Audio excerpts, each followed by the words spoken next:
Good morning. Continuation on how should one read a book by Virginia Woolf. We discussed the first paragraph and what's the stand of the writer on the act of reading.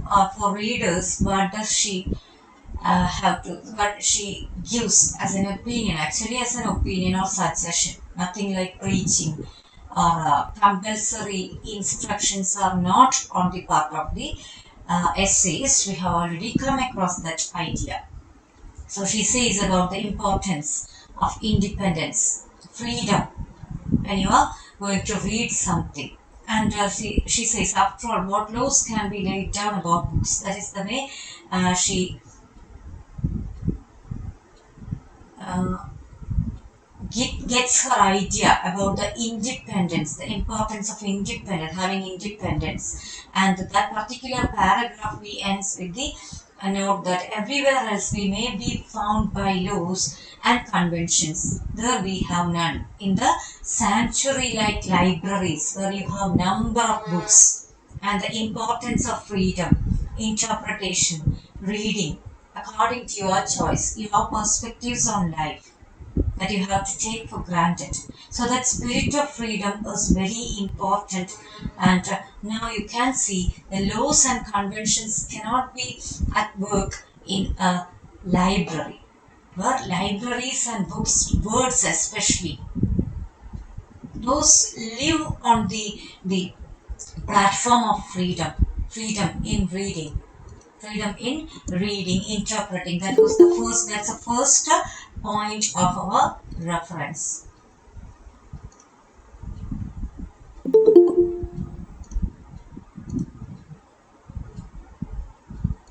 Then, next paragraph, but to enjoy freedom, if gratitude is pardonable.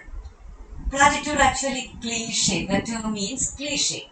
If the gratitude is pardonable, we have of course to control ourselves. So sometimes we come across the same ideas. Oh, this I have read, I have come across this in another book or that book, this book. We have this feeling that at least we recognize certain cliches. And if that is it, to enjoy freedom, if gratitude is pardonable, we have, of course, to control ourselves. In the sense, yeah, we should be in one way or other compassionate towards the act of reading, at least towards writers. And we must not squander our powers helplessly and ignorantly. Squandering means wasting. We should not squander our powers helplessly and ignorantly. Squirting half the house in order to water a single rose bush means if you come across a problematic passage or some problems you identify with a book that you are reading, you don't feel like it's better part. It's something very boring. But you should not throw it away completely for that reason. Or you should not give complete energy. You should not waste complete energy of yours just looking at that part because it's equivalent to squatting half the house in order to water a single rose bush. So you never spend your time just on one plant. If you spring water, it's for all plants together. So in the act of reading, we should be really sensible. We should be really sensible, and we must train them exactly and powerfully here on the very spot. So it's about controlling yourself and yeah, we must train them. So it's an act of reading is a kind of training. You become tuned to that. In the case of any art form, this is applicable because training, say, kind of getting tuned to its artistry is very important. And exactly and powerfully here on the very spot. So just think about a particular space where only one rose plant is there. And you, again, in that case, you don't see completely water all around and waste all those water. So this is the same way. If you are locating yourself, if you are placing and emphasizing your own self at one or two problematic spots, or if you think of this metaphor works out in that way. Just one spot is to be given some kind of care, attention, but you are spending too much. That also is possible in the act of reading. And that may take away your energy. There may be another parts which demand or which deserve much attention. So this it may be is one of the first difficulties that faces us in a library. So what does this rose plant, all those ideas will have to do in this case? Here you think about yourself being in a library. You are in a library, and what kind of problem that we may come across. What is the very spot? We talk about the very spot when you take the metaphor of just one bush, one rose plant, and this very spot is important when you think about a library. Well, there may well seem to be nothing but a conglomeration and huddle of confusion. Too many books you see there.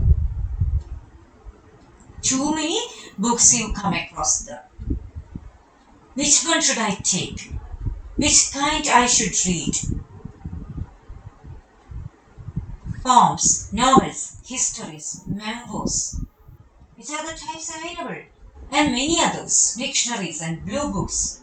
So all these kinds may be available in a library. Books written in all languages by men and women of all tempers. Think about that. 16th century writers. Their attitude approach towards writing, themes, characterization, stayed different from that of 17th century writers. And theirs from 18th century writers. So these differences with the time, people, geographical differences, national boundaries, all these are there. And in a library, we come across too many books of different kinds, different genres. Just note down the pronunciation of this memoir, MEMOIRS. It's not to pronounce memoirs, it's memoir. Okay, and written in all languages by men and women of all tempers, races, and ages, jostle each other on the shelf. You see all those together. And outside the donkey brays, the women gossip at the pump, the carts gallop across the fields. Where are we to begin? So at the same time, you are busy searching for books, or you are stuck at the number of books available in the library. At the same time, when you look outside, you have people living their lives in that way. Animals, human beings, donkey breeds. Means many animals are all around. They are doing their work. Women gossip at the pump. Means, many women, some of them are working, some of them are spending time discussing or gossiping. So this is the way you have all this lifelike activities happening right at the moments. At the same time when you are in the library. You just think about, visualize yourself being in a library in the middle of confusion because of the number of books, numerous types and number of books available. Where are we to begin? It's a very crucial question. Where are we to begin? How are we to bring order into this multitudinous chaos? And so get the deepest and widest pleasure from what we read? How can we bring order? To bring order, How can we do that? To bring order into this multitudinous chaos. It's very urgent that we have an idea at least how to deal with these books. Which one should I select? So the second paragraph talks about the many kinds of books in a library and how to bring order. And your conclusion. All these are important. All these form part of the second paragraph of the essay. So I try to do like this.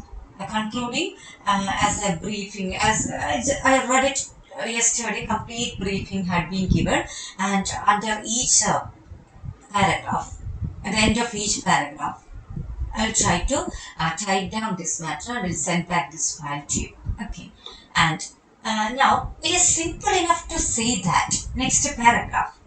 It is simple enough to say that since books have books have classes. That itself is the next main idea.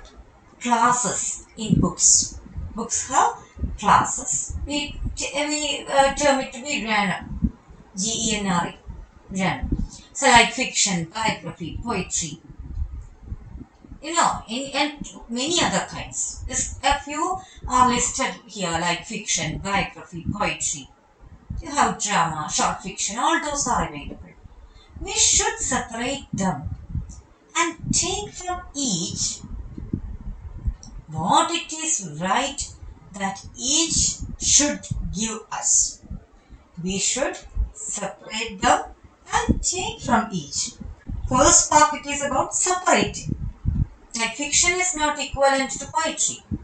The way it gets its ideas is different from that. A poetry brings you ideas, notions, sensations, all those. Biography is entirely different.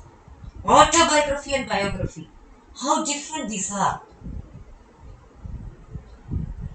So you have to separate them, separate such books, the types, and then take from each what it is right that each should give us.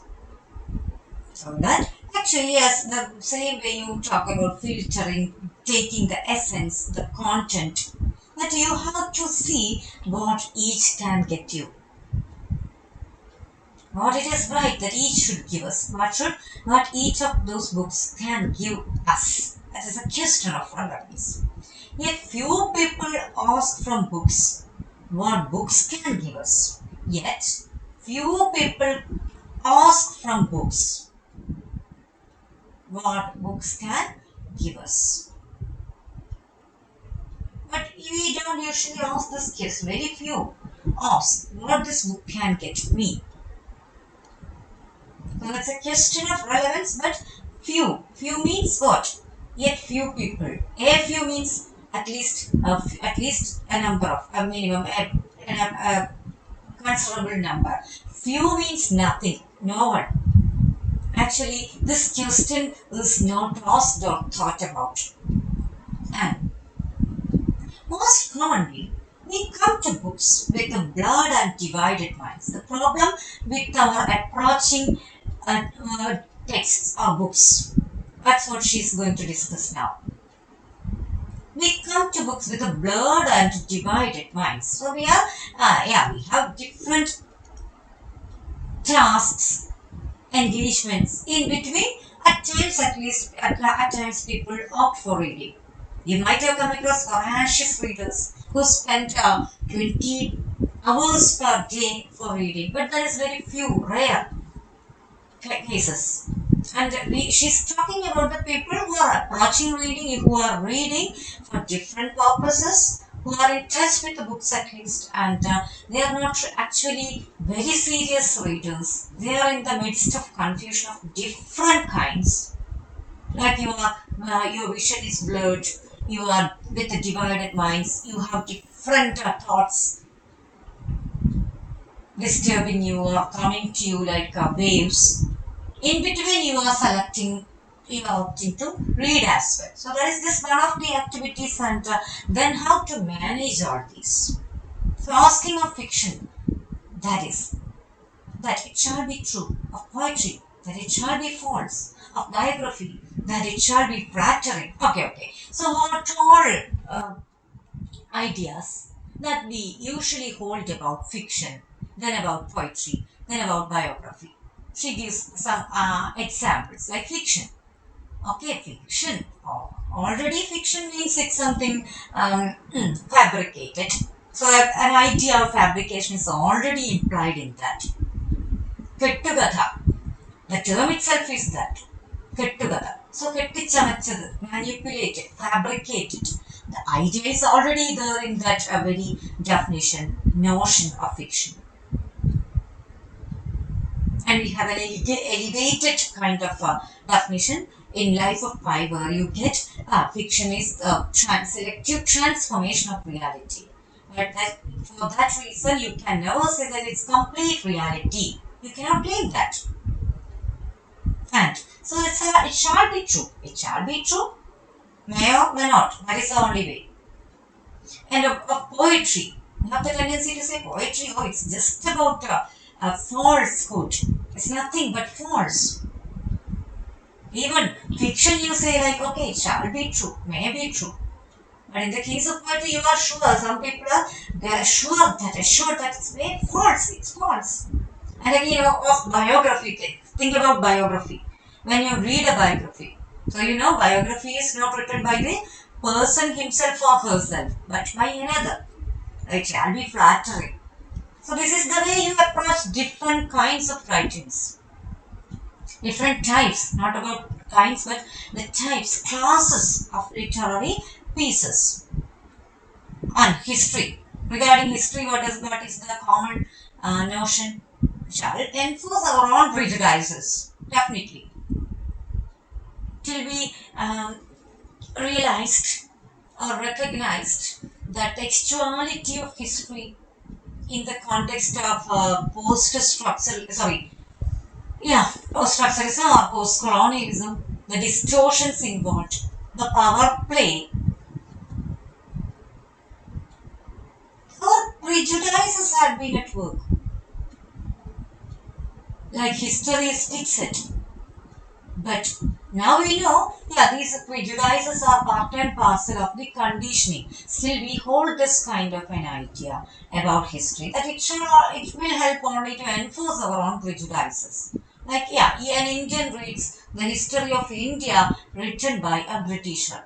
Think about that example. Already, Indians are prejudiced against Indians. Like we have taken for granted the notion given by the Britishers that you are good for nothing. Our language is not good. That's why you are running behind English medium education. That's why you are running behind the clothing, Western food culture, everything. Because you are not that confident, you are not that fascinated, or at least holding passion for your own culture, ways, lifestyle. So it's about enforcing your own prejudices, histories maybe. Most of the histories are written in the with the mixture of this power structures. Those are contributing to the power structures only. So history also, we hold this kind of a notion. Like it will help only to enforce our own prejudices. So this is the way we approach different kinds of literature. And then, if we could banish all such preconceptions when we read, that would be an admirable beginning. She says that if all such preconceptions are kept away, if you can stay away from all these preconceptions, you can have a very admirable beginning as a writer. So what she wants us to do towards the author the ideas will come in the it will follow. Actually it's not the end of the paragraph, but in the same paragraph you can see a very different take on the act of reading as a suggestion. All those are suggestions. Still, you have to see the nuances, the possibilities she extends before the readers of the essay. Okay.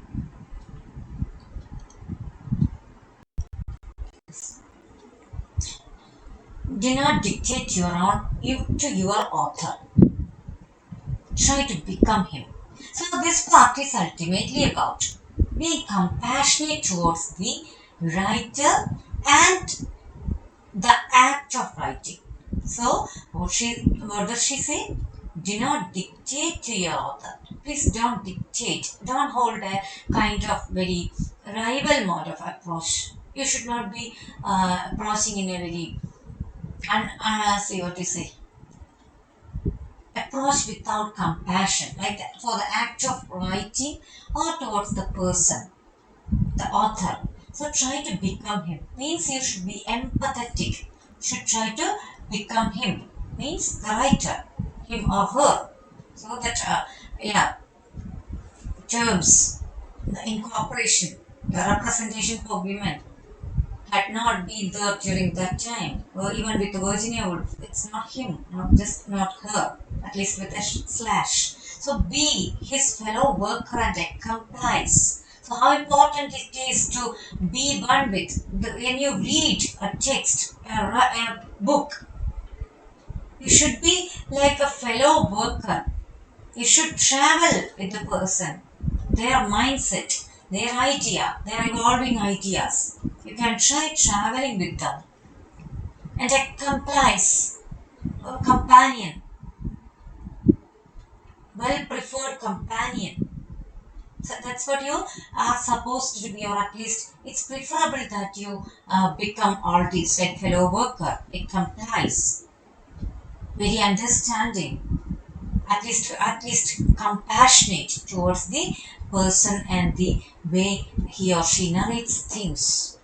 If you hang back and reserve and criticize at first thing, that is, if you hang back, in the very beginning you approach, you start reading with this prejudices or a kind of temperamental nature, like, oh, this person, this writing. Anyway, some person had recommended me this, so I'm reading. But anyway, I'm not going to like this book. With all these prejudices, with all this closing, you're closed in the beginning itself. So that you're hanging back, reserve, and criticize at the first. That's the problem. Criticizing at the first is problematic. Otherwise, yeah, Eliot says criticism is as inevitable as breathing. We talk about the act of communication. It's model. It's a model. The channel becomes, the process of communication becomes complete only with the feedback, in modern terms, yeah, it should come. The person who is coding the message, after the receiver decodes, even that, with that part, communication channel is not finished, complete. You have to get the feedback, and criticism is in the act of reading and interpretation. Criticism is equivalent to your feedback. You're getting feedback, reviews. So that is must. But in the very beginning, if you are attempting to criticize just with an eye of say a prejudiced way, with a prejudiced eye, and you just start without looking into the matters, without trying to grasp the book, you start criticizing. You are reserving yourself. You are hanging back, so that a whole act of reading becomes unsuccessful. You're preventing yourself, in that case, you're preventing yourself from what getting the fullest possible value. So, if you are patient enough to read, interpret, analyze, think deeply, then criticize. Criticize in the context, the particular term should be taken as an interpretative or the deepest possible interpretation. Otherwise, criticism before or unless we deal that term, take that term in the context of literary activity, as a literary activity, we used it to hold the notion of always giving negative value, negative points, negative commentary. But that's not the case. Criticism involves both positives and negatives. It's just about your views. That's the way you can take it in a very simple way in that, with that meaning. But that criticism is very urgent and necessary. But in the very beginning, if you are attempting for that without taking into consideration the fullest, the possible extent of the maximum of this book, at least a considerable level, considerable percentage of what it can give, you are closing down all those possibilities and you're preventing yourself. You are the loser. Anyway, you are spending time for reading. Still, you cannot do justice because of this barrier you set in the very beginning. But if you open your mind as widely as possible, you open your mind as widely as possible, then signs and hints of almost imperceptible fineness. So she is going to talk about the worth of being open, flexible. The signs and hints of almost imperceptible fineness. You start getting the best from the process, the act of reading. And from the twist and turn of the first sentences will bring you into the presence of a human being unlike any other. So that a particular book will start it will start to get you the feeling of a very good companion. It's like a presence of a human being unlike any other. Sometimes it's with the writer, you feel like, or the narrator. You feel for them. You feel their presence.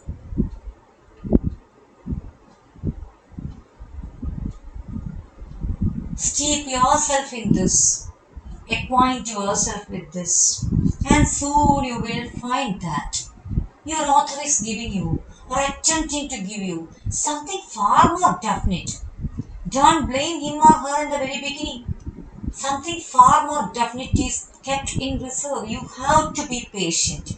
You have to be compassionate. That's the only demand. If not as a demand, the suggestion is valuable. You have to think. Otherwise, you start reading a book as if it's on a compulsory basis. You are compelled. At least as part of the syllabus. You don't want to read it at all.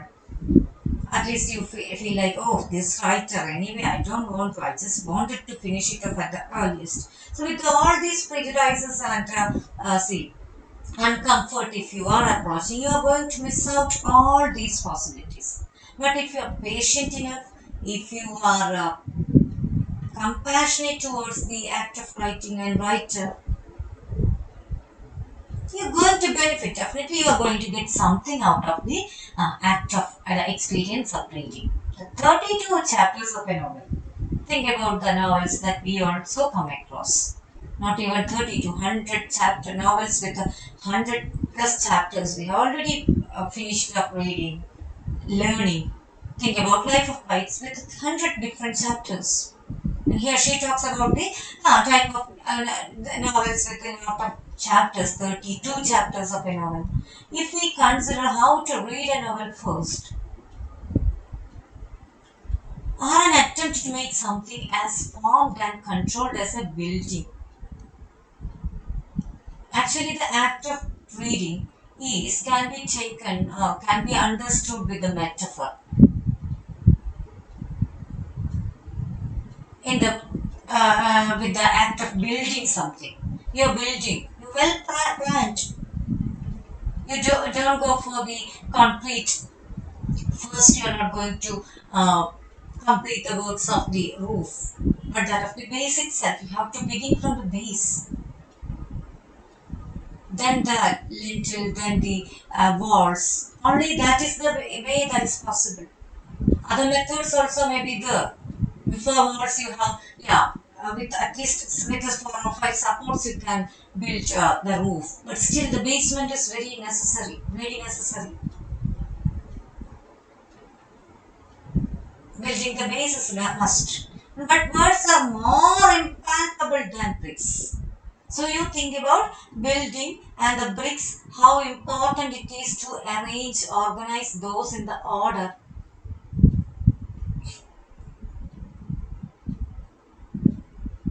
Why do we talk about architects when we go for building something? Why do we need engineering when you have a plan for building something? So that's minute, see, minute measurement. It's that is important. Usually bricks, brick walls. It's not one just on the top of one the other, but in the form something very different. Like two bricks you keep together, and the arrangement of bricks is very different with that of stones. That arrangement, hope you might have come across. I would like to show you that. Let me see if the paint is available. Oh, at least with some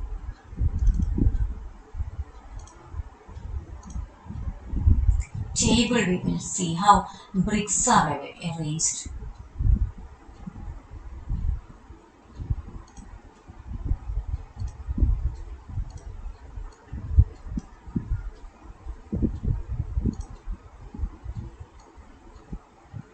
Two, but the next one at least in this way, so that yeah, this is the usual way with the bricks. I think so, and that is giving much strength for that arrangement. Hope you are aware of this. And that itself is the way she talks about the base to be really strong or arranged in a proper way. And she talks about bricks if you deal it with that much care. Words are more impalpable. Impalpable means it's more difficult, not easily grasped. Words are more impalpable. If you take care that much when you arrange bricks, think about the words. Here I would like you to think about words as described in the context of post-structuralism. They talk about the fluidity of meaning because of the words, the endless signifieds possible. One word, that meaning can lead you to another meaning. From there you go to yet another meaning. So this is the way, this is fluid like anything. Meanings are floating free of signifiers. So this bricks at least stay there. If you keep it arranged, if the arrangement is better, it brings more strength. But words and reading is a longer and more complicated process than seeing. The same way, reading is a longer and more complicated. If you are reading, it's a complicated process. It's not an easy task. It is energy training because it demands all your attention, your organizing, your concentration, everything at the same moment. It's not as easy as you see something. Yeah, we see everything every day. That's why you talk about habitualization.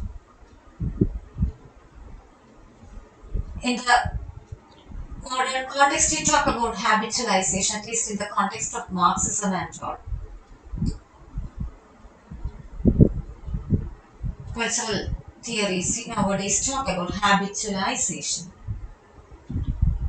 I will tell you to close your eyes and tell you to list out all the things that you have on your table. You see, you feel that, oh, it's very simple. But it's not that simple, not at all simple. Because you don't care, because you are you have a there is a habitualization. Things which are you think that this is very familiar to us, but we forget to see its real presence, worth, importance, because every day that is there. That's why in your own yard when some flowers are there, you don't care, and you take a taxi, maybe tour, and go to some other flower shows where you have the same kinds of flower, maybe arranged better in a better fashion. But still, your habitualization affects your seeing things. But seeing is just, you think that it's very easy. Seeing also is not really easy. Viewing, seeing, perceiving, all these terms are different. But seeing, just think about the very simply think about the act of seeing something. You have a pen, you see that. You have your friends, you see them. But the act of reading is not easy, even in at least in that way. Perhaps the quickest way to understand the elements of what a novelist is doing is not to read, but to write. Whenever you feel like criticizing a writer,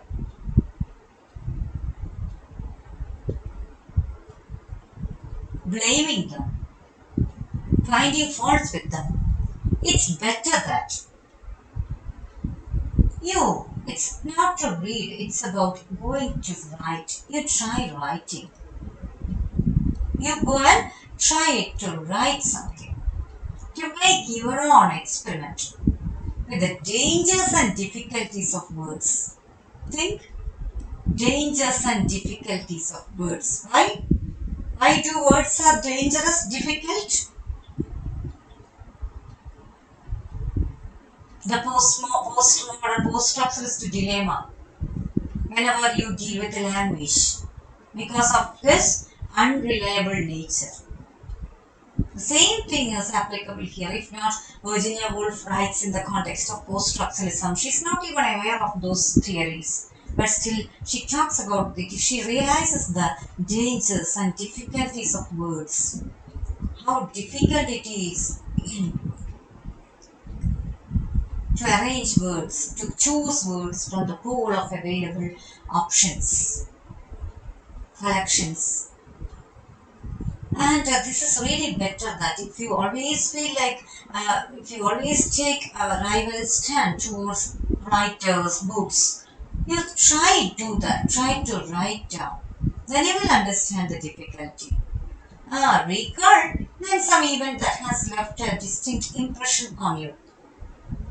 Sometimes we write down those things, those events or experiences that had some impact on us, distinct impression. So she talks about the act of recalling. Very easy it is if you compare it with the act of writing. Right? How at the corner of the street, she gives an example, like how at the corner of the street, perhaps you passed two people talking. Still, because of their some speciality, you noted them down. Later, you try to recollect them. You're not writing, but just recollecting, you're recalling, you're talking about them to someone else. Or a tree shook, an electric light danced. The turn of the talk was comic. They are talking tone, maybe comic, and you noted it down. But also tragic. A whole vision, an entire conception seemed to contain in that moment. So you just recall in that way. But when you attempt, it comprises the next part, but still it should be discussed now itself. But when you attempt to reconstruct it in words, recalling even without words, you just imagine.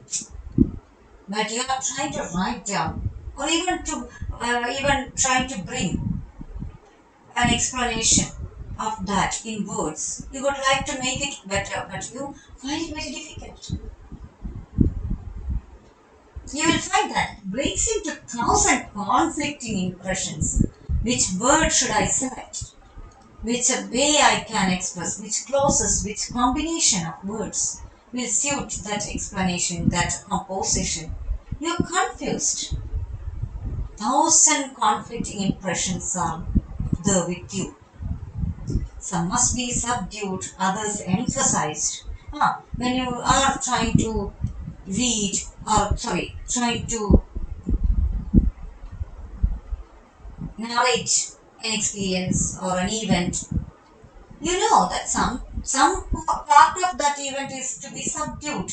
Some parts are to be subdued. Others some a few to be emphasized. So even to make the selection is very important and very difficult. In the process, you will lose probably all grasp upon the emotion itself. Sometimes you must stop thinking about writing about this, because you are confused. You are confused. You are actually unhappy about the kind of conflicting impressions that are disturbing you when you are going to write, and then you will understand the difficulty. Just to come back to the conclusion of that paragraph, that former one, how to approach books. Yeah, we discussed, right? Approach different kinds of books, authors, how important it is to be open and more flexible. We discussed that in that paragraph. And the words, fluidity of meaning, just recalling, but difficulty in writing. Recalling is okay, fine, easy, maybe easy, but difficulty writing is more difficult. That is the way that particular part gets you the briefing of that event. So like you come back to this, then turn from your blurred and littered pages. Now you sometimes at least you come across the difficulty of all these conglomerating ideas, conflicting impressions. Then turn from your blurred and littered pages to the opening pages of some great novelist.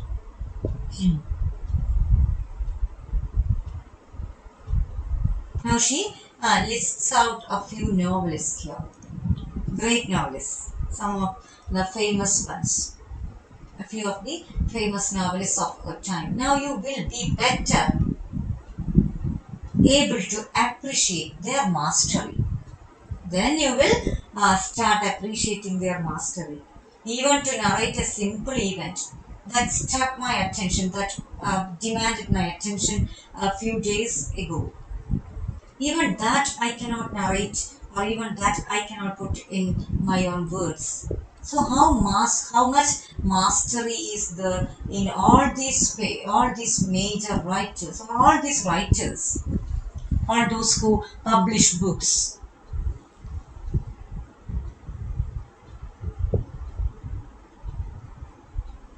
Because they have conquered the words, those fluidity, but in those inconsistency, contingency, everything, and they tried writing something of their own.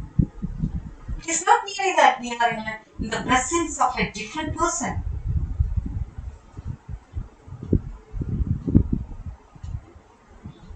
Defoe, Jane Austen, or Thomas Hardy, but that we are living in a different world. Like when you read, in the act of reading, you are living in a different world. I stop for the time being, and we will come across different writers. There are some of the writings also shall be discussed, like Robinson Crusoe by Daniel Defoe. So all those writings we will mention, and how those will take us to a different realm, a different world. It's not merely that we are in the presence of a different person, but we are living in a different world where we end today. Because here in Robinson Crusoe and many other writings we will discuss as part of the discussion, as part of the narration, explanation of the essay. Thank you so much for joining. Okay.